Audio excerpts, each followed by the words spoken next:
Greetings, this is Obi-Wan Kenobi, and I have drifted into the underworld. The Star Wars underworld. I have a bad feeling about this. Here we go. We must go to the lower levels. The underworld. You've taken your first step into a larger world. You're after something. Ben. Since I've started the underworld, I've met so many great friends. Chris. I grew up in the 1990s, and mall packaging is nostalgic for me. Dominic. What I love most about Star Wars is that it's fun and it's all-round good times. So, this is where the fun begins. May the Force be with us. This thing really moves!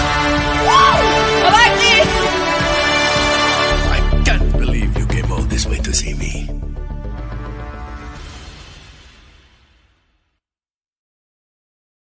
Well, hello again, everybody, and welcome back to another episode of the Star Wars Underworld podcast, your twice-weekly source for all the latest breaking Star Wars news, rumors, and discussion. We are back this week to talk about The Bad Batch, Season 2, Episode 12, The Outpost. Crosshair lives, or does he sort of, kind of, the other guy dies. It's a tough week. It's another tough week for Crosshair. This guy really cannot catch a break, but we're going to break down that episode and have a great time doing so here on the Star Wars Underworld podcast. First, though, introductions are in order in case you're new to the show or you've forgotten who we are. That can happen. My name is Dominic Jones, and with me, as always, not to be confused with the main character from Meet the Robinsons. He's the founder of the Star Wars Underworld, Ben Hart, the Star Wars guy. I would do a weird impression, but I literally have never seen that movie in my life. So, whoopsie. But I can't confirm. We talked about it before the show. Apparently, I do look a lot like the main character. So I guess that's on my bucket list now. I got to see that movie. Yeah. Also, it's weird. I feel like I just did this like a couple days ago. It's real weird. Having a bad case of deja vu. But yeah, it's gonna be great. Hopefully, it's a good case of deja vu. You know, like you're happy to be here to talk about the show with your friends, you know, that kind of thing. I didn't say it was bad. What are you trying to say? You did just say you had a bad case of deja vu. I'm trying to say it's a good case of it. Let's just... bad can mean different things. In that context, it would mean the same thing. And because basically the synonym for that is extreme, an extreme case of deja vu, which both would be. We're not even 5 minutes. Chris is linguistic corner. Linguistics in the corner with Chris. Yo, anybody want to talk about Oreos and pancakes? Let's just do this. Just you wait, Ben. Just you wait. Also with us, as always, you just heard him in the linguistic corner. It's our good friend and co-host, Chris Seekell. I forgot who I was, so thank you for reminding me. I appreciate it. Hello. That's why I'm here. Oh man. That's what I'm here for. And also with us from the Raeside, Hannah Raeside. G'day there, what's cracking? Very keen to be here. It's going to be a great show.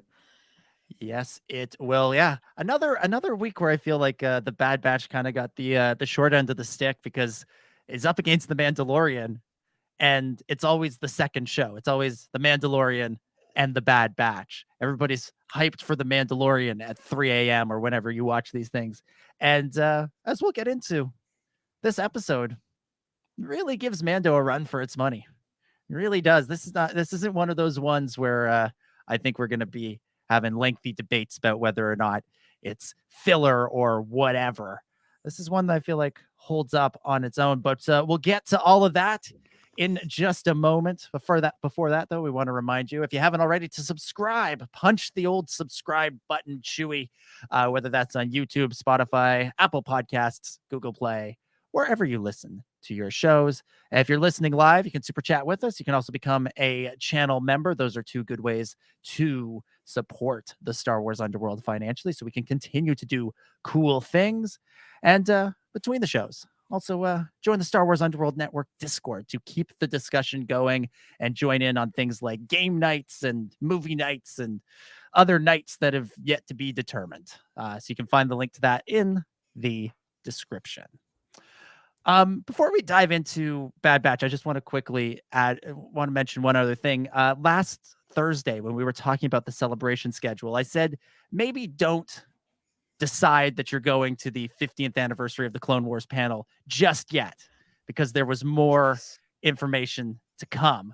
Well, more of the schedule has been revealed, and I just want to call everyone's attention to what is actually the biggest panel happening from 6 to 7 p.m. Greenwich Mean Time on on the Saturday of Star Wars Celebration, and that is Bounty Hunters, Smugglers, and Gangsters: The Scum and Villainy Through the Years, 6 to 7 p.m. on the fan stage. And let me just read the description. You'll understand why you can't miss this panel. Celebrate the Star Wars underworld. I mean, that alone would just be a reason enough to go to the panel. Yeah. Full stop. No, celebrate the Star Wars underworld with us as we look at the unsavory characters that make up the galaxy, whether it be Boba Fett, Dr. Aphra, Jabba, or Din Djarin. This panel will highlight characters from all mediums and eras of the timeline. Moderated by Chris Abbott, creator of the Star Raptor YouTube channel. Panelists will include Adam Christopher, author of Star Wars Shadow of the Sith, some guy named Dominic Jones, producer at the Star Wars Underworld Network, senior British correspondent Kieran Duggan, contributor at the Star Wars Underworld Network, and Matt Booker of Fantha Tracks. That's right. Going to be on a Star Wars Celebration panel. Wow. Big thanks to Star Raptor for organizing this and putting it together. And yeah, me and Kieran are going to be on there, as will Matt from Fantha Tracks, and Adam Christopher, he who wrote a Star Wars novel.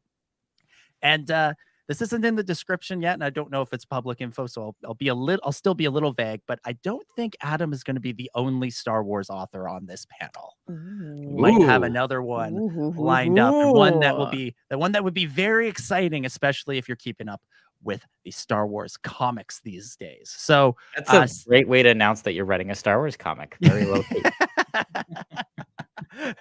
If only.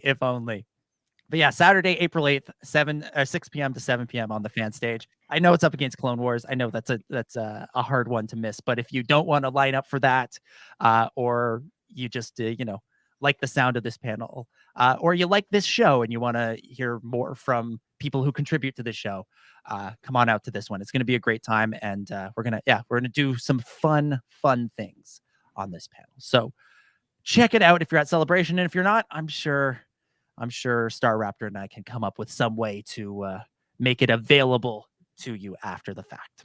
So do come out, and do be on the lookout for it. All right, let's get into things, and let's talk about The Bad Batch. Of course, Season 2, Episode 12, The Outpost, written by Jennifer Corbett and directed by Nathaniel Villanueva and Saul Ruiz. Crosshair makes a new friend on an outpost, and has a little act of rebellion of his own before winding up on Mount Tantus. Very eventful episode, a very exciting episode. Lots and lots to get into, and we will start how we always do. Go around the table, give our initial impressions, and Ben, as always, going to throw it to you first. What did you think of The Outpost? Yeah, so I need to preface what I'm about to say by saying that I really did enjoy this episode. I think objectively, it's a great episode. But going into it, I think Twitter ruined this for me. Oh, I genuinely think so, because I saw so much reactions prior to this. I'm not blaming these people. This is my own fault. Okay, this is my own fault. I know better than to temper my expectations and understand that I'm coming at this. But I saw so many people saying, this is the best episode of The Bad Batch. So much happens. Make sure you watch this first, because you don't want to get spoiled. Okay. And I'm like, okay. So I watched this episode first before Mandalorian at 2 a.m. Okay. Be cool. I watched this episode first. And I was somewhat underwhelmed by it a little bit. At the end of the day, I think it's a great episode, and obviously goes somewhere with Crosshair that really needed to happen. That's something, I mean, who could not cheer at the end of the episode when he did the thing?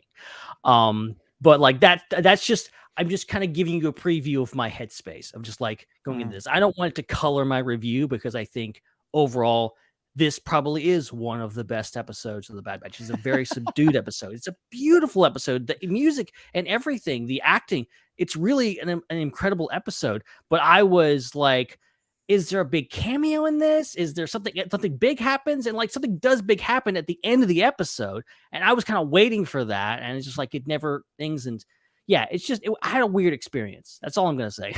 I love that you like went completely all around on this episode where you're like, you went into it thinking this is going to be the best episode of all time. Then you watched and you're like, this kind of sucks. And then you thought about it some more. And you're like, actually, it was pretty much up there for one of the best episodes of all time. You ran the full gamut of emotions. I appreciate that. It just shows how absolutely confused and bewildered I am by this episode. So yeah. Welcome to my world. Yeah. Hannah, what about you? What did you think of this one?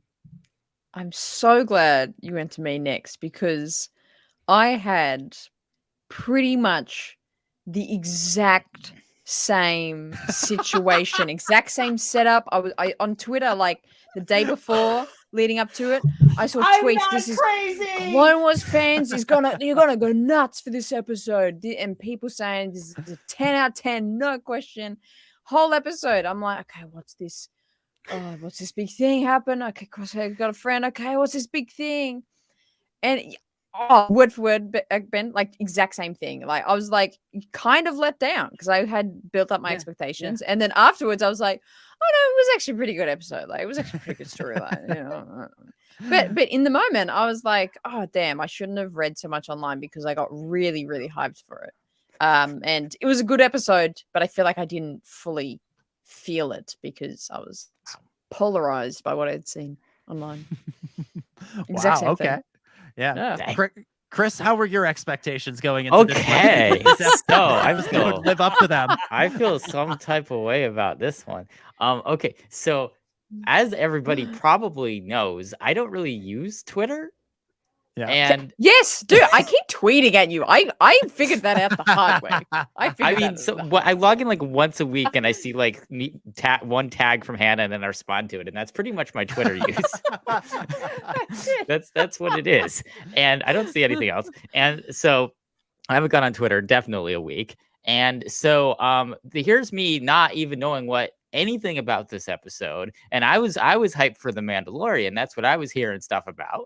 And so I go and watch The Mandalorian, and I'm slightly underwhelmed by that. And that wasn't, a perfect episode for me. But then I was like, oh, shoot, there's another Bad Batch episode out too. Maybe I should watch that too, And so then I go and watch that after I watch The Mandalorian. And then I get whelmed by the episode. Is that a word? Whelmed. It has to be. I was... What are you looking for, Hannah? Hannah seems to have forgotten that her camera was on. Yeah. I'm completely engrossed in whatever story is happening here. Hannah's searching. Oh, something went sideways. Yeah, Han Solo was slightly tilted on the wall. I couldn't handle it. Hannah needed to stop the show to fix that. Man. So okay, sorry. So anyway, okay. So I was completely whelmed by this episode, because I wasn't expecting anything, and then I was just hit with like the most amazing episode I've ever seen, which is I think why everybody else went on Twitter who saw it early and said that. Mm-hmm. I get that because I would have been one of those people too. If I had seen a screening of this episode, I would have said the same thing. I would have said, this is better than The Mandalorian this week. Go and watch this first. I would have said the same thing. And then both of you, it would have been my fault that you were underwhelmed. But it wasn't because I didn't see it early. And I was whelmed because I don't use Twitter. So this episode was at such a level that I had to go back and I had to trace the development of Brad Rao and Jennifer Corbett up into this point. Like I had to figure out where did they come from? What were their steps to getting to this point? Because at no point have I seen either of them do work at this quality. Like they've been good, but like this was like their best work I've ever seen. And also, nothing negative to say to Nathaniel Villanueva too, who also directed the episode along with Brad Rao. But like he's had some like decent episodes, but never something. He did like 50% of Siege of Mandalore. Yeah. So he's had some pretty decent moments too. But like just the way that it all came together with like the executive producers writing, like Jennifer Corbett's the head writer. Brad Rao's the supervising director. They're like the executive producers for the show. Jennifer Corbett is like the co-developer of the show with Dave Filoni. Like they're the ones that kind of like, this is their baby. Like you could tell like they've been planning this for a very long time meticulously, and they've been leading up to this point with the character development and the plot of this show. And this was like the pinnacle moment where they came in and were like, all right, this is the one that we're gonna like oversee and then pick our best other director and Nathaniel Villanueva to so do. this episode's directed by Nathaniel Villanueva and Saul Ruiz, which is together make up the Siege of Mandalore. So very much Corbett and Rao basically went, get us the best. Get us the guys who we've relied on for the most I don't stuff. know what I was reading. I said something in the credits about Saul Ruiz was not in the credits. They screwed something up with the credits or something. I don't know what happened. I think you're just remembering them wrong. Yeah, because like, I'm just gonna throw that out there as a possibility. I mean, maybe. I mean, like, because Brad Rao is supervising director, so like he's okay. got a very this is what I'm hand referring to. Is this? Yeah. Okay. Yeah. Those Wookiee. You know what? You know who got it wrong? Wikipedia. Yeah, I would. Wikipedia. I took a photo of it. Turntables. This is how serious I was about this episode. I screenshotted the credits. That's pretty serious. So I could do research on it because I wanted to be like, okay, why is this episode so much better than anything else I've ever seen? I have to figure this out.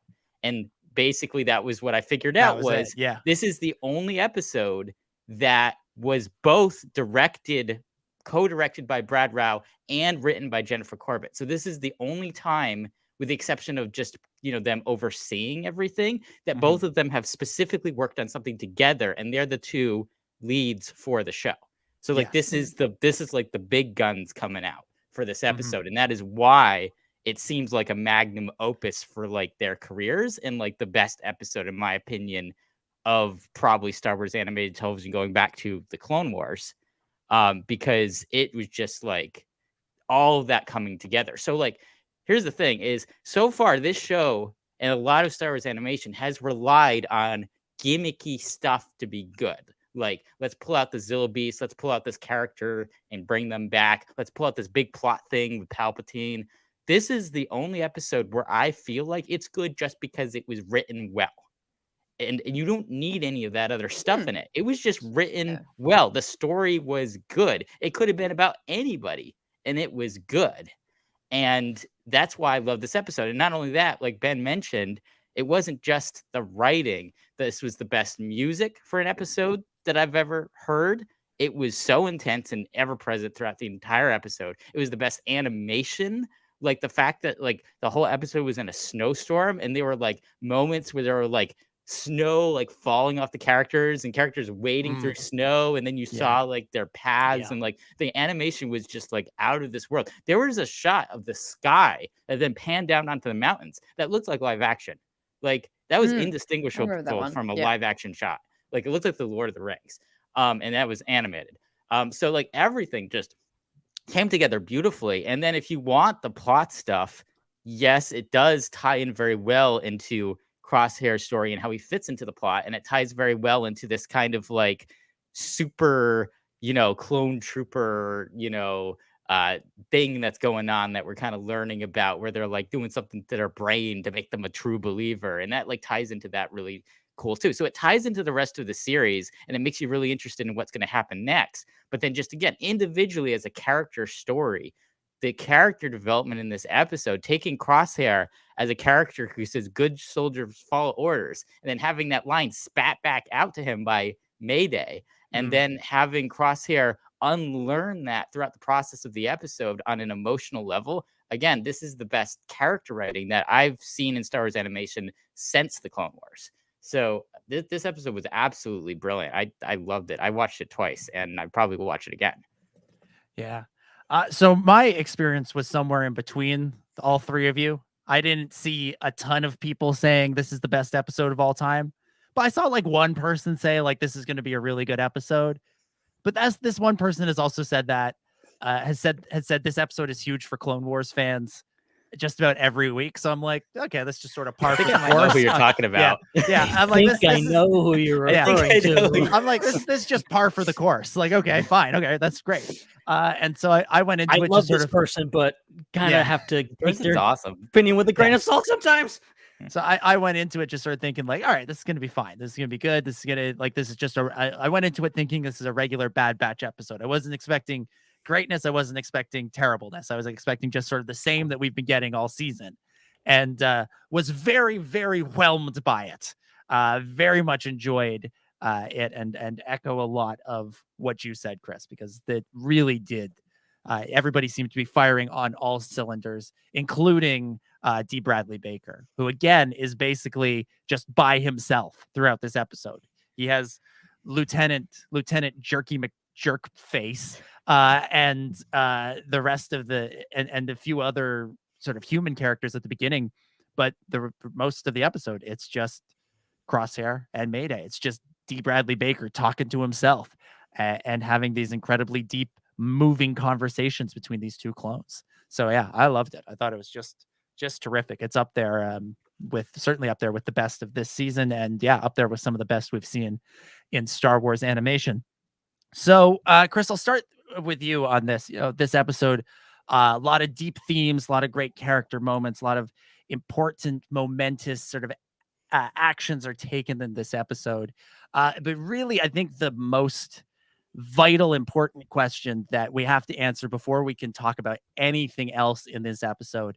What kind of Oreo would you say this episode was? This is an Oreo shake that you get at Johnny Rockets. Whoa. By the way, Ben walked away when I asked the Oreo question. Are you still talking about Oreos? Do I need to leave again? Ben This is your away. 1,000 calorie Oreo ice cream sundae shake that also comes in a plant-based variety for those who are lactose intolerant and vegan as well. But you can choose which one you want. All the variety. Yeah. Oreo shake. Okay. No, seriously.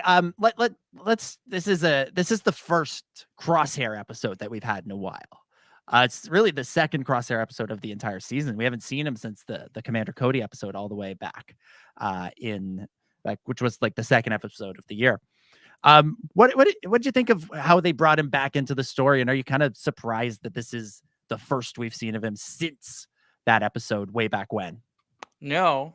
I mean, I think there's a lot of characters in the show, and they can't just have every episode be like the Bad Batch versus the Bad Batch. And there was a lot of that last season.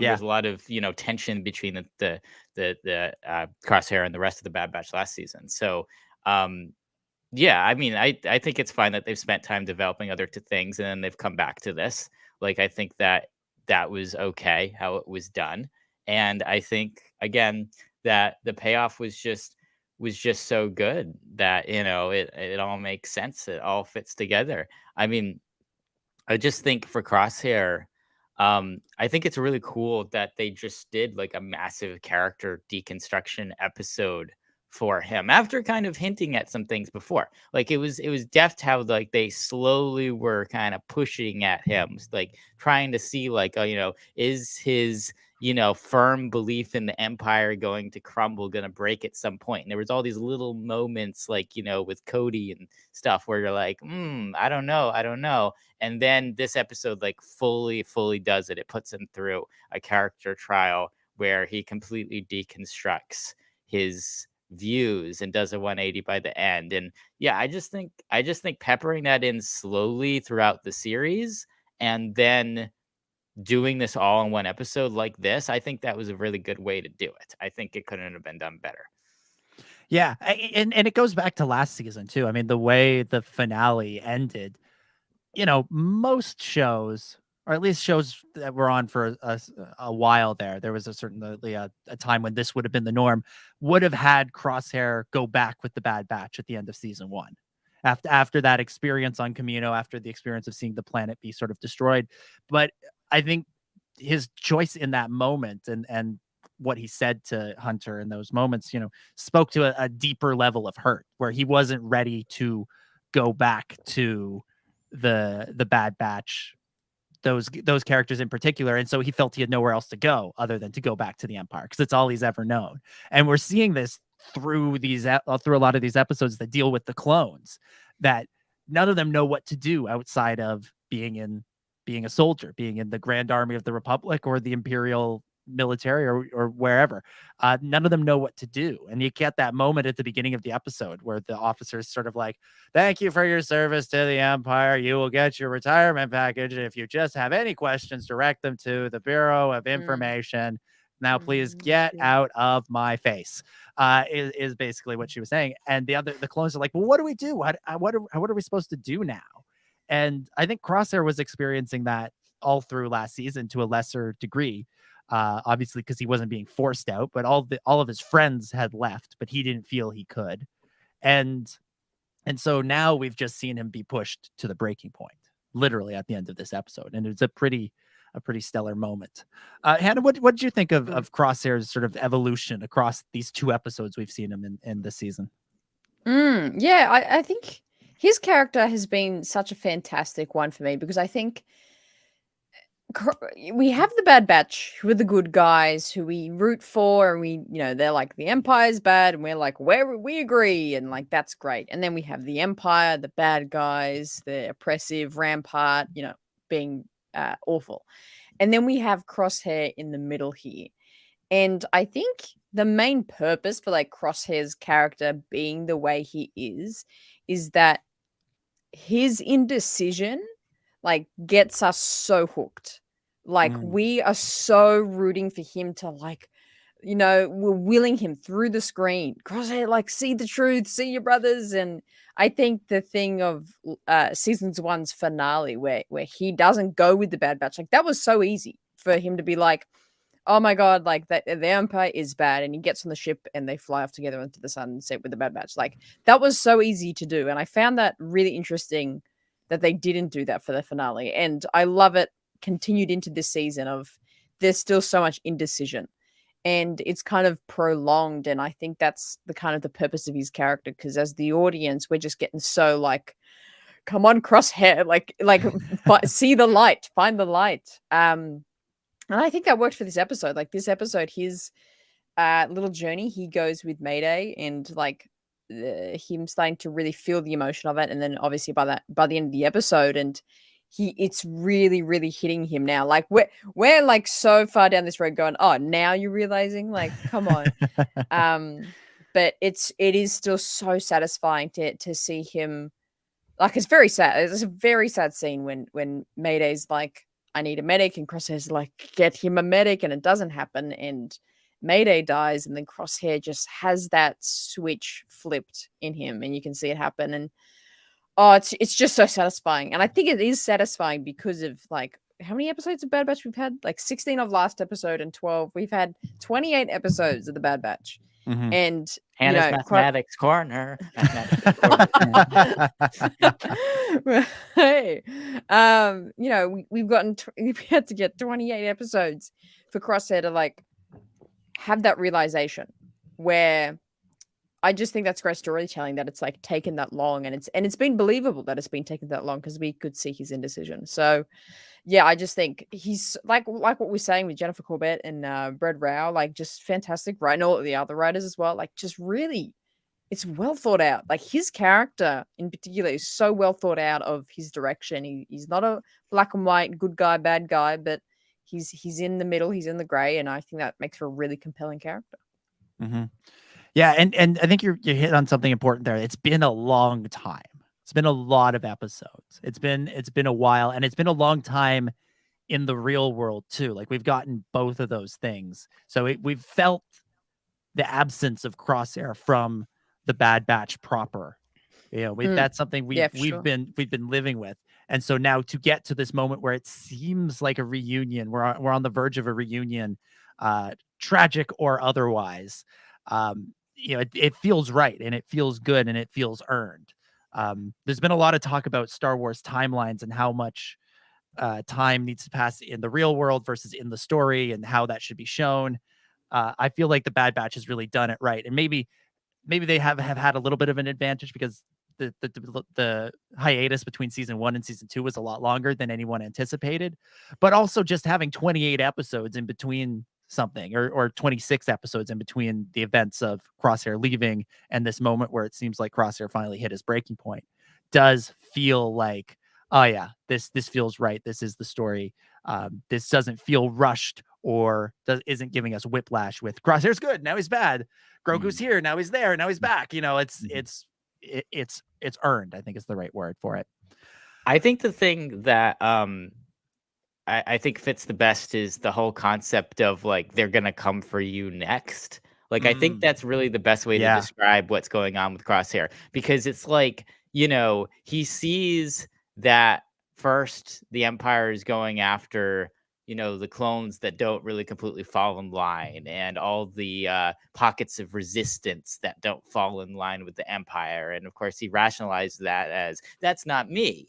I'm not one of those people. I'm not rebelling against the Empire, and I'm not one of those clones that is questioning or disobeying orders. So as long as I do exactly what I'm told, good soldiers follow orders, they're not going to come after me. And of course, the sentiment given by anyone fighting against oppressive force is, once they start coming after some people, they're going to come after other people next. It's not just going to stop with this group once you cross that line. And so that's kind of the message I think that people have been trying to tell Crosshair, is like, you know, at some point you're going to be used goods too. Yeah. And that was literally that episode where he realizes that, you know, going from, you know, the very beginning where it's foreshadowed, where you know, the lieutenant finds out that it's going to be clones helping on the mission, and he's like, I don't like used equipment. And then Crosshair is like, what a jerk. Yeah. So it's like, I don't like used equipment. This guy. It's like, so like, you know, so at the beginning, you know, it's that little bit of foreshadowing where like you can tell Crosshair is like getting a little bit uncomfortable, but then he's like, oh, I can still prove myself. I can still do the mission, do what I'm told.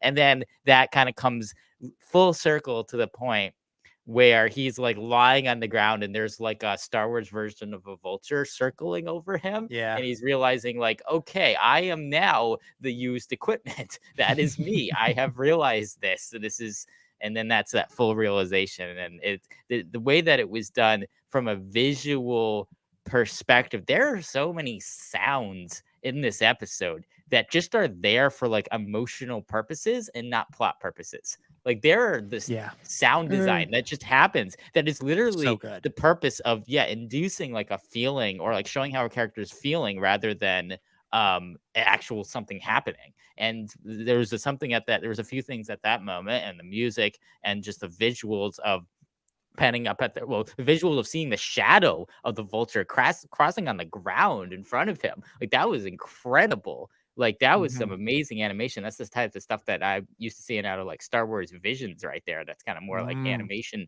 centric. So yeah, that's just always really well done. And it's all kind of out of that. They're coming for you next, and a character not realizing it, and then realizing it, and then showing it in a really amazing visual and audio way. Yeah, Crosshair realized by the time they came for him, there was nobody left to stand up. Yep. Yeah, it's true. And like we trace Crosshair's, you know, arc across, well, if we go all the way back to Clone Wars, you know, there he is. He's part of the Bad Batch, part of Clone Force 99. He's fighting alongside all the other clones. And then Order 66 happens, and he's given a choice. Do you stay with the Empire, stay with what you've always known, or do you go with the Bad Batch off on this other adventure? And he chooses to stay with the Empire. And right away from that a second or third episode of the Bad Batch, here he is leading a mission with recruits. His place in the army, his place in the galaxy is being encroached upon. The Empire is not going to keep him in his place. He's not going to get to continue doing what he's been doing. And all through last season, we started to see that sort of slowly building. And then the Cody episode hits, and in that episode, he starts to lose his allies. He's realized the people that he liked, all the things he liked about the Empire, all the people, or not even the Empire, but the clone army, they're disappearing. They're gone. It's not just Hunter and Wrecker and Tech. It's not just those guys who are programmed differently. It's the regs, and the regs that he respected, like Cody. And now in this episode, well, he's got to make his choice. And you know, boy, did it feel good. Boy, did it feel good when he finally stood up for himself. Old Crosshair. Ben, you've been quiet over there in your corner, not that corner, the other one. What have you thought? What do you think of how they've handled Crosshair so far? Yeah, I've been a little quiet. I'm watching the episode right now. I'm just to be transparent. I have a lot of thoughts because I think this whole season, I think maybe speaking of expectations and what we want out of something versus what we get, and mine and Hannah's relationship with this episode, and also a lot of people's relationship with this whole season in regards to, what people saying, oh, it's filler, blah, blah, blah, blah, blah. I think a good kind of expect set for this whole season and to kind of describe it, I think it's kind of been about character. It's been less about kind of like, oh, where's the plot going? It's more about, let's take a step back and where are these characters and what are they doing? And Crosshair. This is what I've been saying, Ben. That's what I've been saying for 12 weeks. I think the creators should have said it before the thing even released, because I think it would have set everyone not everyone's expectations, but a lot of people's. I think overall it's great. And I think with Crosshair specifically, it's amazing. We've only had 2 episodes with him, and he's had so much development. And in this episode, he, as you guys have been alluding to, this whole idea, and you can see this represented in the real world in so many different people, and also just ourselves too. It's this whole idea of it's not real until it hits me. It's not, I don't have to worry about that. That thing, it's off in the distance. It's affecting other people. Doesn't concern me. Well, it might concern you one day. And Crosshair has been serving the Empire with blinders on. And as much as I liked the season 1 finale, and I liked what they did with him in regards to, illustrating that he had a point of view and that the Bad Batch were not seeing his point of view as well as they should have. And maybe they even made a few mistakes. He still ultimately was kind of doing the same thing. He still, throughout this season and the last season, has been doing this and just like saying, oh, good soldiers follow orders. The Empire served me well. They've been taking care of me, so why should I care about anybody else? Meanwhile, he has also participated in this, hunting down and almost killing his own family multiple times. And what they've been going through, and he hasn't been experiencing that. So now it comes down to this episode and it literally hitting him in the face and him having to realize what the Empire is actually, and getting it. All it takes is, one bad day and one really bad commander, one real big jerk. I'll just say that. I could say a bunch of other words I don't want to say on YouTube. There's so many words you could describe this guy, but I think overall character. This episode was all about it. It personified the whole season, and it made Crosshair one of the most interesting clones we've ever seen. Yeah, what was a great moment is when the Mayday asked Crosshair, "What's your name?" And Crosshair had to tussle with that thought of, I don't go by my name, I go by my number now. Like you could see it in his head going. That was great. And then he goes, right. Crosshair. Like, oh, that did so much. Anyway, yeah, just want to talk about that moment. It was this devil and angel almost on his shoulder this entire episode. This Mayday, who was this guy who's been through so much, but yet was so kind to him. Like, was so not because we've seen what the regs think of the Bad Batch. They're like, oh, those weirdos, those guys, they don't like them. Mayday's like, whatever. Like, he's just happy to have someone to talk to and someone to help. And he's very ambivalent. He's got some wisecracking, but also he genuinely cares about Crosshair, saves his life.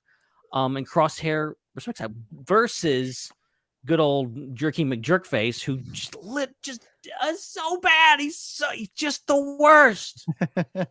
Yeah. Bad Batch gives us some really hateable Imperial villains over the years, and really just hateable villains in general. With Mayday, I think Crosshair finds in Mayday what he wanted to find in Cody, which is an actual kindred spirit, someone who is actually in for the long haul.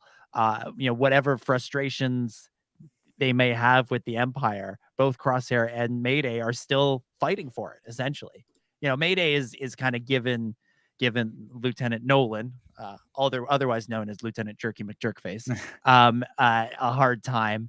But ultimately, he's still protecting the cargo. He's not opening it. He's following orders. He's being what he thinks a good soldier is. He's doing what he thinks a good soldier does. And that's what Crosshair has been doing for this entire time. He thinks that this is the way, and that's what he has to do. And so I think he wanted that with Cody. And then he found out that Cody wasn't actually feeling the same way. Cody wanted to go AWOL. He wanted to do other things.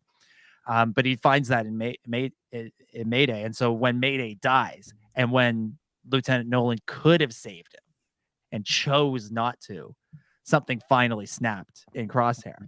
And this is the brilliance of this episode, is that moment works in the box of the episode, because we've watched these two characters bond for the course of this episode, and we've spent the entire journey back with them, just hoping and praying that Mayday can make it. And it feels like he's going to, and then he doesn't. And so the moment when Crosshair shoots Nolan is actually like a cathartic moment of like, sweet vengeance, here we are. And so if you just look at the episode in and of itself, perfect A+ storytelling just in these 30 minutes. If you expand it out, as we've been doing here, you realize it's all been building to this moment, and that moment that pays off everything in the episode also pays off everything else that has been happening. Crosshair finally sees what Cody saw. He sees what Hunter saw, what Wrecker saw, what Echo saw, what Hauser saw. He sees what everybody has finally seen in the Empire, and he takes action, and he fires, and he takes down Lieutenant Nolan. And boy, those what are we calling them? War Mantle troopers, those proto stormtroopers. I think they're TK troopers. TK troopers. They are lucky that he just spent 48 hours in a snowstorm, because I'm pretty sure Crosshair could have taken them all out if he wanted to, and if he wasn't on the verge of literal death from freezing and hypothermia and all that fun stuff. So great. His tauntaun froze at the first marker. So. Yeah, that scene when they're like cuddling together to keep warm. I'm just thinking about the tauntaun the whole time. I'm like, that's what they're missing. That's what they needed. an animal to cut open and climb inside. And the fact that like just the little things about like Crosshair like loses his helmet, and he's without it the entire time. Yep. So cool. I'm looking at him going, so cold. If you're, he's bald. I'm bald. If I go out with my hat in the winter, it's even worse than it is for all you people with hair. It's terrible. It's just brutal. It's just great stuff. Let's talk a little bit about Mayday. This new clone that we've touched on him a little bit already, but let's go into his character a little bit more. Hannah, I'll throw it to you. What did you think of this new commander in the clone army? Yeah, I think he was just a great combination of like some of the best clones we've had of Rex, of Hauser, of Cutler Quain. Like he just had that very classic, cool clone vibe. I think is the best way I could explain it. Very warm character, very easy to connect to, and I think that's why this story works so well, because we could. We meet Mayday in this episode, and 24 minutes or 28 minutes later, like we are so invested in him surviving. So I loved Mayday. I think he was warm. He was a very warm character. I think this is the best way I could describe him, and a great contrast for Cody, I think.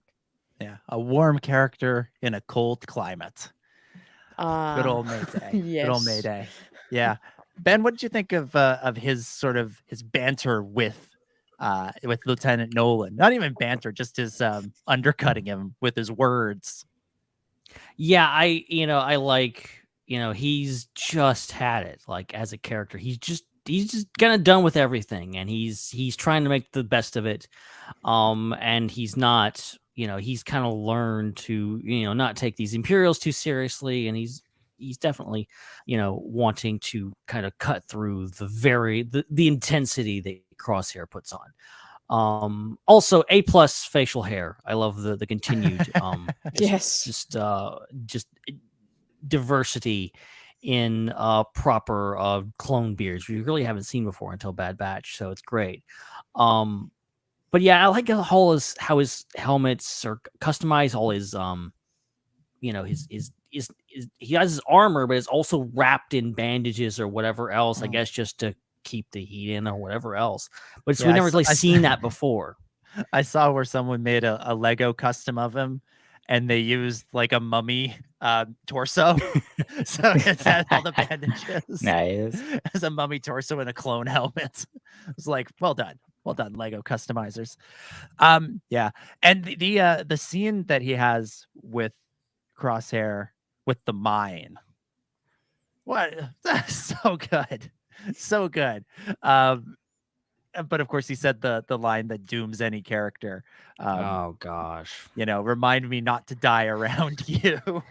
As soon as somebody says that, they're not making it. They're not making it. But yeah, the scene with the mine where he's like joking around with Crosshair all the way through it. Like he was so endearing. Like he stands up to the Empire, and he sort of is a good foil for Crosshair and Crosshair's seriousness. Like everything, Crosshair takes everything so bleeding seriously.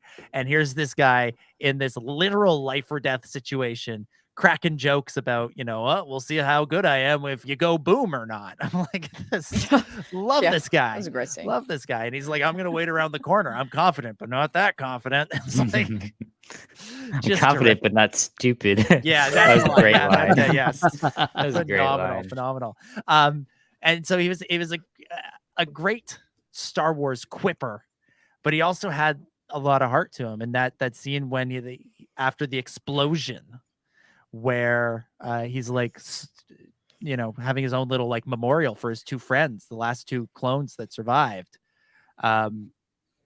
Just like it breaks your heart, and then in comes Nolan to try and break it up.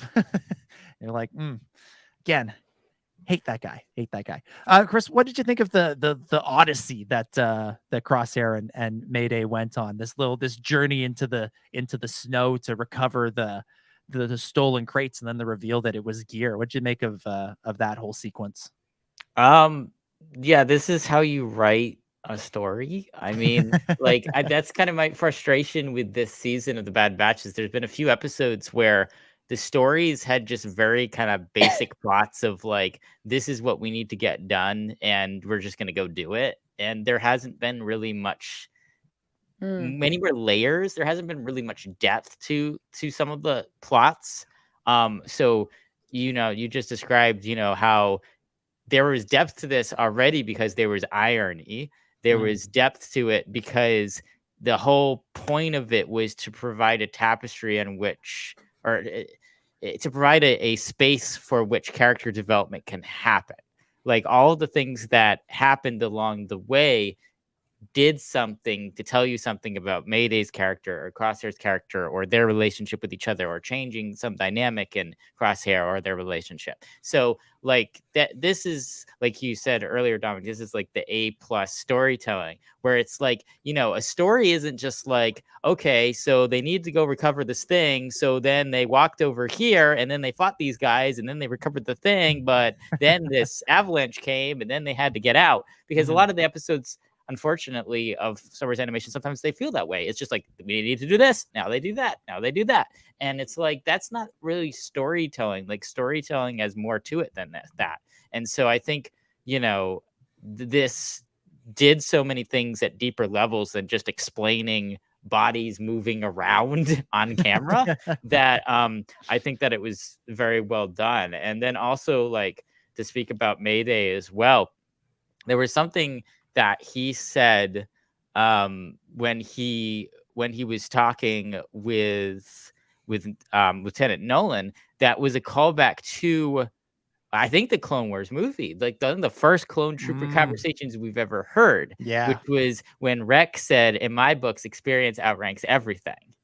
And then him saying that respect is something that needs to be earned. That is something very much kind of along those lines. And I think that's one of the reasons why, like, he's a likable character. Like we were saying earlier, like, you know, he has all those good elements, all these other clones, like Anna was saying, like Rex and Cut LaQuaid. And so I thought that was cool too. So yeah, I just think that, you know, the character of Mayday, really well done, really great amalgamation of the positive attributes of clones and veteran clones who've been around for a bit and have some wisdom, and then just the journey that they go on. Really great storytelling, because it's not really about the motions of the plot. It's about what that brings out in the characters, and that was executed flawlessly in this episode. Absolutely, I definitely agree.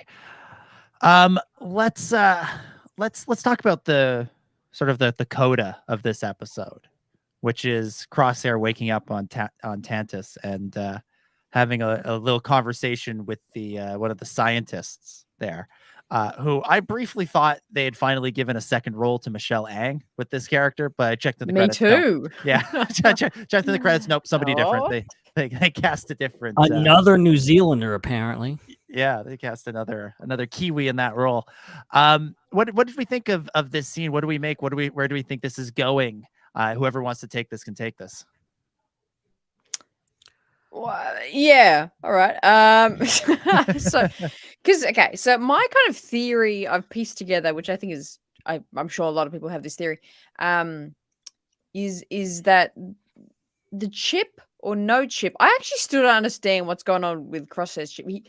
He had it intensified, but then he said he got it taken out. Right. Yeah. But then I still question that. I'm like, maybe they told him they took it out, but he actually still has it. That's my theory. Okay. And I think they've got Crosshair again. That's why they're not just kind of shooting him dead immediately, being like, "Oh, you're going against the Empire. Shut up." Bang, dead. They don't care about Mayday. They're just like, "Oh, okay, he's gonna die. Bye. See you. Thanks, mate." That's the Empire's attitude in the war against the rebellion, just summed up in a few words there. Going against the Empire. Sorry, mate, dead. I give great critical opinions on these things. Well, what the hell was my point? It was so fantastic. Crosshair's chip. Crosshair still has his chip, and they are studying him, and they are trying to figure out the perfect way to utilize this. They can put a chip in people's brains and things like that. So I think, clearly they've noticed, like, oh, he's getting some kind of autonomy and he's figuring out he can do things himself and independence, all those kinds of things. Let's bring him back. Like, he's getting a bit too off the charts. Let's bring him back to Taintus and let's study what's happened and can we intensify it again or something like that. And I think they're going to do more sciencey things to him. And then I think that's leading for the storyline to go, the Bad Batch will come and rescue him, or they'll find out he's there and try and come get him. Yeah, that's my thoughts. Yeah, I think we're on the same track there. I think there's been so much talk about family and home and all this stuff that I feel like Omega in particular, when she finds out that Crosshair is at the same place that's cloning the monsters that's eating the crew, I think she wants to get him out of there. And I think the rest of the crew will want to go along with it. So, perhaps we're building up to a season finale that involves, bringing together a lot of these characters we've met over the course of this season to rescue Crosshair and, try and discover the truth behind Mount Tantus or something to that effect. Yeah, pretty much. It would be pretty cool. Yeah. All right. Is it time? Is it time for our favorite segment? We've had our Oreo it's talk. A good thing I literally just finished taking notes, so oh, good. So it's good. It's all fresh in your memory. It's all right there, ready for you. so that we can dissect it and break it all down and really no get into dissecting, no dissecting, please. No dissecting stuff in my brain, please. Don't do that. Okay, we won't do that, but we'll get into the nitty gritty in a segment we like to call Connection Corner. Connections in the corner with Ben. It's Ben's Connection Corner. Do. How's it going, everybody? Ben's Connection Corner is filmed in front of a live studio audience. Would have been perfect if you could have coughed in time with the music there, Hannah. I felt so bad. I so saw that I wasn't muted, and I was like, "Damn it!" I thought you were gonna. I thought you were trying to for a second. I thought you were gonna get. I should have. To go along with doot. You go. Next time. We'll fix it in post. We'll fix it. Yeah. We'll sync it up. That's right. And now we'll have a good sound to sync the audio and the video. There you go. All right, Benjamin. In this rapid fire edition of Ben's Connection Corner, what have you got? All right, so off the top, I think one of the first characters to speak in this episode is a character named Captain Bragg, who you may remember from the episode Common Ground. She's voiced by Shelby Young, who voiced Leia in one of the Star Wars kid shows or whatever else. Been around, done a ton of voices. I think she was Leia in Destiny. Yeah. Oh yeah, That's like the only piece of Star Wars media I've never seen. I've seen it. Should check it out. Anyway, clearly there's no need to see it. In my complex research, I figured out that I think that's where Brad Rao came from, or one of the things that he worked on. Damn, that's really. I think. Wow. So Forces of Destiny was even more. Really nailing Forces of Destiny, and they're like, "You get a promotion." That's anyway. All right. Anyway. Yeah, he did. He directed all episodes of Forces of Destiny. Really? No way. No idea. Oh damn. Yep. That's that said, I'm getting this from Wikipedia, and they also said that Saul Ruiz directed this episode, so maybe it might be a bit wrong. Okay. And he did direct, I think, some of Star Wars Rebels right before that. So Star Wars, yeah. Okay, let's we're taking over Ben's Connection Corner and turning it into Brad Rao's Connection Corner. He directed who is Brad Rao? Star Wars. He directed The Siege of Lothal, great episode with Bosco Ing. Always Two There Are, Stealth Strike, The Protector of Concord Dawn, and The Honorable Ones. So some pretty important episodes from and seasons Fen Rao is 2 and named 3. after him, the character. Oh, there we go. Oh my god! How did I never make that connection before? Come on, Connection Corner. Now I feel stupid. Holy now. wow! Also, Brad Rao is like the key cornerstone to like Star Wars media. How are we just discovering this? Holy crap! Well, forget Dave Filoni. Brad Rao. Jeez.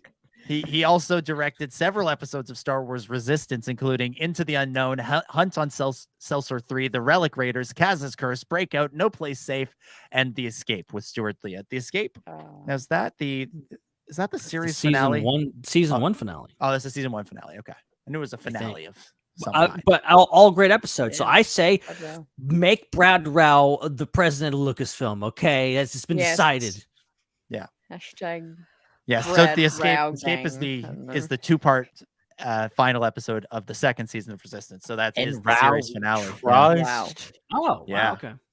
Yeah. So this dude's come up through the Star Wars pipeline to being, the Dave Filoni of this show, along with Jennifer Corbett, who has also come up through the Star Wars pipeline. I was gonna say, is Jennifer Corbett going to be the next Dave Filoni in terms of like creative direction for Star Wars? It's possible in Star Wars TV show. Because she's like a head writer and like producer type. I'm not sure if she's directed anything. Yeah, I think her and Brad Rao her and Brad Rao together make one Dave Filoni. One Fav Filoni. Yeah, one Fav Filoni. Because there we go. What's that? If Favreau and Filoni are sort of the top two of Star Wars live action. Bradifer. Corral.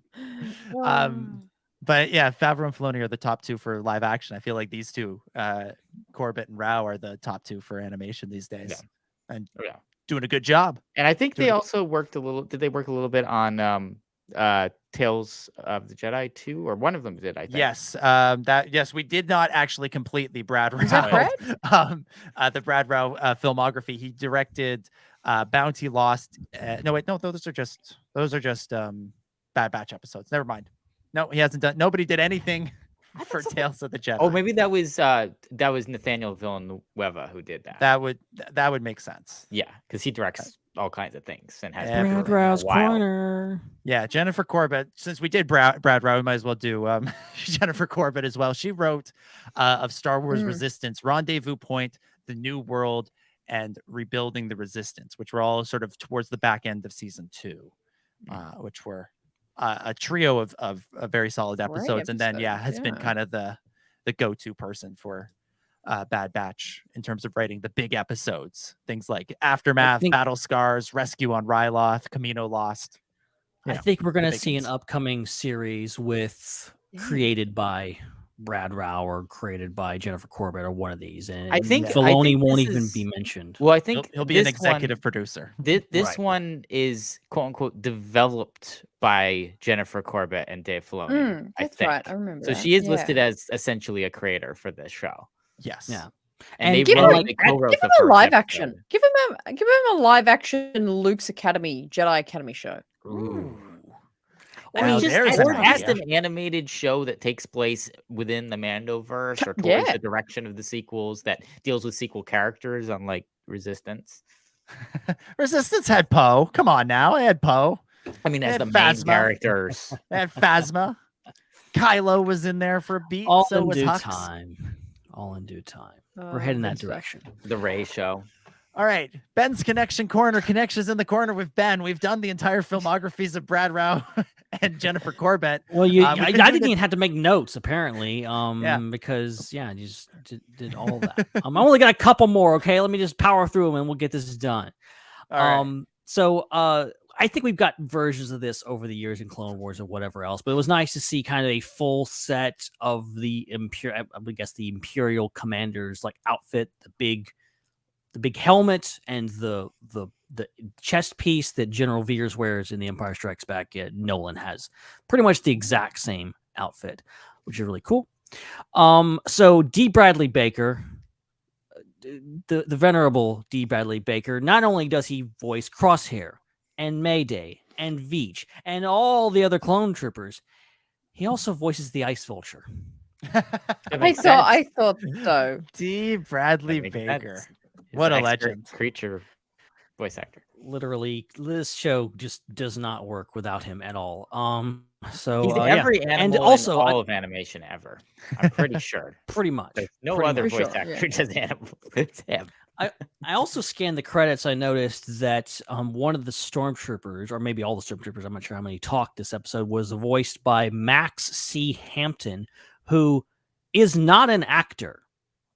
Or at least I should say he wasn't an actor up until this point. He is the associate production manager of assets for the Bad Batch. He has no voice credits prior to this. And he previously worked as, I'm assuming, some kind of production manager for Clone Wars Resistance and now Bad Batch. So apparently he just got a voice cameo in this. I don't know Max, but he's got a big career ahead of him. We're like, we're missing a voice. Quick, somebody please. Go Max. Yeah, Max's previous credits. Filoni wasn't available for his arduous, voice cameo. So BJ Hughes. His previous credits include story and layout coordinator for Star Wars: The Clone Wars in 2020. So I guess for season 7, and look development coordinator for Resistance. Also worked on Ready Player One and Pirates of the Caribbean: Battle for the Sunken Treasure, whatever the hell that is, and Jurassic World. Yeah. Okay. There you go. Damn. Okay. He was also, this is where he got his start at Lucasfilm, production assistant on Strange Magic. Nice. There you go. Strange Magic. Strange I Magic. remember from that song. I heard it recently, but I don't remember. I honestly never saw. Surely Strange it's Magic. in the movie. Strange Magic is a good movie. It is extremely underrated. It was undermarketed. No one knows about it, but it was a good movie, and very much so the same vein that Willow is a good movie. Oh, okay. Well, I'll check it out. All right, Ben. Sorry, we'll stop going down IMDb rabbit holes. No, that was it. That was all. That's all. Oh, that's it. Oh, that's the whole thing. Oh, great. Well, in that case, do we want to go down? Who do we want to look up next? Which member of the cast and crew should we explore next? No, I want to know if Michelle Ang voiced the doctor, because the accent was so similar. We went over this already. No, she didn't. Voiced by Keisha Castle. Where were you? I'm pretty sure, Chris, you were here. Yeah. I didn't. I was not. I must have stepped away during that moment. You just checked out mentally. I don't remember that moment. Voiced by Keisha Castle Hughes, who interestingly played. Oh God. Oh boy, Queen Apolana in Star Wars: Revenge of the Sith. What? It's her. Okay, Yeah, I know her. who that is. Yeah. Who? She's Wait, back in the Star Naboo Wars. Queen? What? The During the Naboo, funeral the Naboo soon. Queen Oh, in damn. Padme's. Yeah, in Padme's funeral. Yeah. Are you Same Wow. actor as Huh. It's kind as of cool. this character. Yeah. Kind of fun. That makes Yeah. sense. Neat. So what? I was researching this. Went to her. Completely glossed over that. That would have been like perfect connection. But thank you for adding that. Clearly, I can't do my job. Yeah, so we'll end this segment by one-upping Ben in his own corner. We've one-upped we've one-upped you, Ben, and that means we have to end. Ben's connection corner. Connections in the corner with Ben. Ben's connection corner. Too late. Yeah, what? How's it going, everybody? Ben's connection corner is filmed in front of a live studio audience. We played you off, just like they're gonna do at the Oscars. Oh, well. Yeah. I was just gonna say, I think this week just shows that I'm not fit for this. So it'll be Dominic's connection corner next week. It does not have the same ring to it. No, it's just and we don't have a song. Just don't have a song. Now, Dominic, if you you'll find a song. If you can change your name to Ben over the next 7 days, though, that might work. We'll see. We'll see. Well, Ben 1 and Ben 2. Or we might just have to find a new song. Get it, Hannah? Huh? Hey, you woo yee. Me and Ben had a lot of fun at the Discord, the Star Wars Underworld games night last night, and I had a fantastic time discovering that I could get AI to write me lyrics for a Star Wars Underworld theme song. And so I got the lyrics, and I was trying to write a jingle theme song for the podcast live with everyone's trying to play like a game together. I'm in the background going Star Wars Underworld, jing jing jing jing jing, and I was trying to make a song. It was a really fun time. It was a great time to plug. Did anybody? Is this recorded anywhere? Can this be? No. That's why you have to be there. You've got to come to the Discord. Suddenly, he wants to see how it is. Oh man, good stuff. All right, let's start to close things out and give some final thoughts and scores out of 10 for this episode for the Outpost. Took me a second to remember what it was called because I have so many Wikipedia tabs open right now from all the people we've been looking up. I'm like, is it called? No, it's not called Brad Rao. It's not called Jennifer Corbett. It's not called Keisha Castle Hughes. No, the Outpost. The Outpost. That's what it is. Let's go around the table one last time. Final thoughts and scores out of 10. Ben, since we just let you out of the corner, we'll give you a break. Hannah, give us your final thoughts and score out of 10 for the Outpost. Love this episode. Again, I was a little burnt by the whole oh my god, this is a 10 out of 10, no doubt. And then during the episode, I think just a bit of a tussle with my expectations.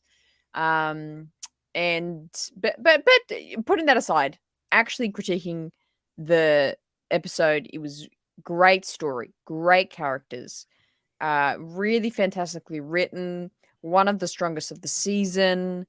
I'm going to give it a 8 out of 10. 8 out of 10 from Hannah. Ben, now I'm coming to you. What do you think? Final thoughts, score out of 10 on the Outpost. Yeah, so as I said off the top, a bit of a rocky road with this episode, but I think through the course of honestly talking about it and rewatching it just now helped me appreciate it all that much more, and I think this is really a fantastic episode, and I think sets up a lot of really interesting stuff going forward. Obviously, it's not just it's Crosshair finally realizing the truth and becoming less of a villain and finally on his seemingly redemption arc. he is now on a collision course with the Bad Batch. Just like Hannah said, I think it's inevitable now that they will be crossing paths near the end of the season, perhaps inside Mount Tantus itself. But yeah, we only got a few more weeks of this. It's going to be really interesting to see where it goes. But I will give this episode. Give this episode an 8 out of 10. 8 out of 10 from Ben. Chris, over to you. Final thoughts and score out of 10 for episode 12. Dang. So this was the best episode of the Bad Batch ever. Like nothing comes close to this. Like everything, like I've never seen the writing and the acting and having a story work both inside an episode and then externally as a piece of a bigger story, and the music and the animation. And I've never seen all of those things work together in such perfect harmony. There's nothing wrong with it. Like there's no problems with this episode. Like there's no flaws. Like this is a flawless episode. There's so yeah. So I don't know. I mean, just to repeat everything that I've said as a summary, this was, I think, Brad Rau and Jennifer Corbett's greatest work. I think that this is the culmination of everything that they've been writing and working on up to this point. And then shout out to everybody else who worked on it as well. I think it is a magnum opus for everybody. This just shows kind of the pinnacle of I really think this is a pinnacle going all the way back to like 2005, like when George Lucas decided that he was going to kind of flip the script for animation, because it goes all the way back to when George Lucas decided that he wanted to do an animated show that was shot like a live action show. And he wanted to do it for television, but he wanted the production quality to be the same as an animated movie, like a Pixar film. And that, had a lot of rough, rocky moments along the way. But to see how far things have come from the Clone Wars movie in 2008 to this in 2023. So this is 15 years in the making, 15 years of development led to this moment. And to see how George Lucas took Dave Filoni under his wing, and then Dave Filoni took Brad Rau and Jennifer Corbett under his wing, and then they've gone and soared and made this thing. It's just absolutely incredible. So this is an 11 out of 10 for me. This is off the charts. Like this is just like perfection, pinnacle, culmination of everything that we have seen. Yeah, I agree. And Yoda says to Luke, pass on what you have learned. And George did that to Dave. Dave did that to Brad and Jen, and those two are going to do that to somebody else someday. And just continue this really a terrific legacy of Star Wars and Star Wars animation. And yeah, I try to be really like choosy with my 10 out of 10s. I try not to give them out too many, or give them out too often, or give out too many. And I feel I have no choice but to give my fourth for this season, my fourth 10 out of 10. There've been 12 episodes, 2 of which have been 2-parters, so really 10 episodes. So I've given 10 out of 10, almost 50% of the episodes. For 40% of the episodes, I've given 10 out of 10 to. But I really have loved this season, and this season has been terrific. So, and this episode was just a continuation and a culmination of that. So yeah, okay. 10 out of 10. I have to get something straight. Yeah. So you think yeah. the damn Benny getting soup episode is the level of this episode? Yeah. Well, I don't believe in 11. I don't believe because I gave it an 11. This is better than that. I don't believe in 11 out of 10s. I don't believe in those. I think you get a 10 out of 10, and that's what you get. Now, the beautiful thing about final thoughts and score out of 10 is anybody can give whatever score they want. There's no strict adherence to any sort of rubric. Darn right. So if you want to give it an 11 out of 10, that's fine. But I try to avoid doing that. But yeah, I that episode, both of these episodes, you know, they played the right notes. They tickled me in the right places, to be really weird about it. They really worked for me. Really worked for me. So 10 out of 10. And yes, bring back Benny.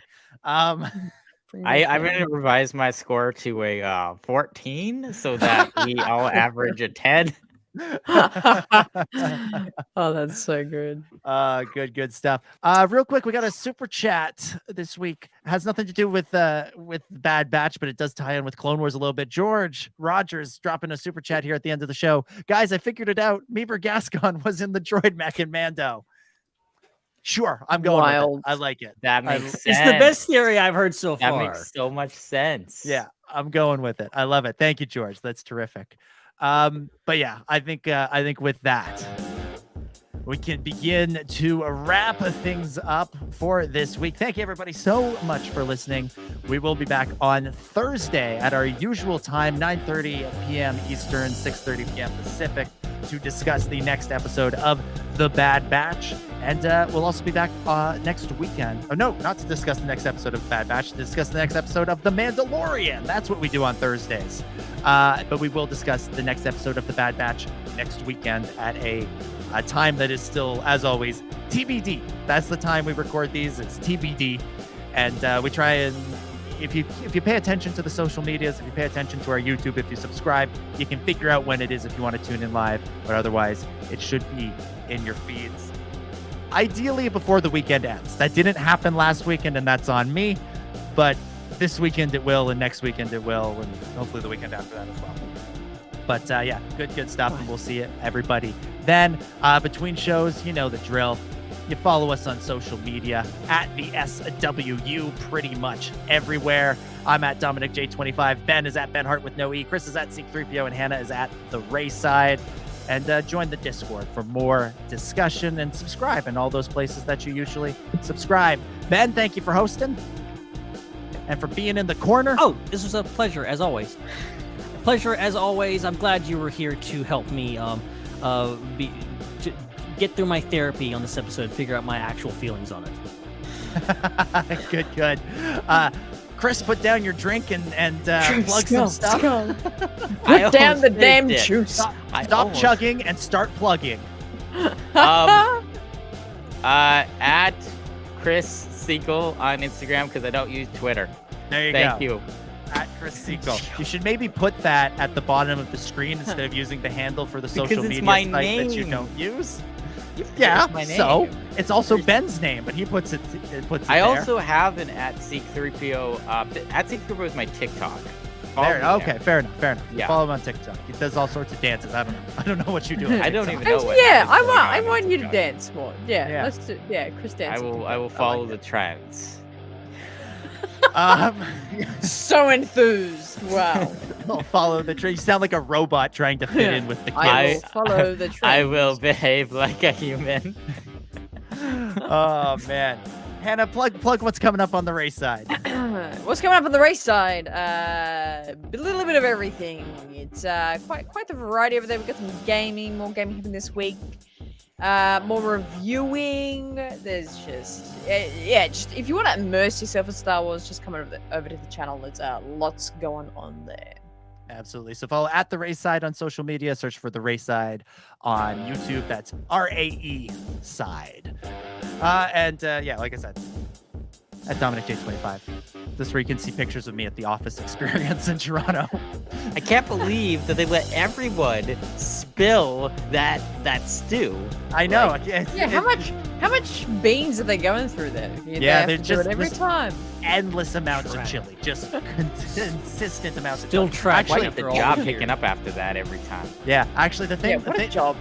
My one regret. one regret from today is not taking a picture of it when nobody is at it, because it just looks like a floating pot of chili spilling on the floor. It's pretty great. Pretty great. So yeah, check that out. All right, that's enough from us. We'll see everybody Thursday for more fun Star Wars discussion. But until then, for Chris, for Ben, for Hannah, for all the wonderful people at the Star Wars Underworld, my name is Dominic, and may the Force be with you. You finished your juice, Chris. You finished it. That's good right. on you. I did. Good on you. It was a 12 out of 10 juice. You know how they get during Brunto week. I'm judging by it, I don't think it was a Ubuntu week drink. I don't see you spike it with anything. I did. I spiked it with the Izzy. With other juice. You spiked your juice with other sparkling juice. You can't, that's not a spike if it's just extra juice. Yeah, but it has carbonation in it. That's still not. It's not a spike if you add gas. Yeah. So by that logic, all Coke is spiked. All Pepsi is spiked because it's got bubbles in it. Next week we're drinking Pilk. Yeah. And eating Oreos. That's I won't be here next week. That's what we do on this show. That's the TikTok trend, right? Pilk. Yeah. That's it. Milk. You got it. You got it, Yeah. Chris. You got it, bud. It's like on The Simpsons when Bart says, my bones are so brittle, but I've been drinking so much milk. Milk. It's a wrap.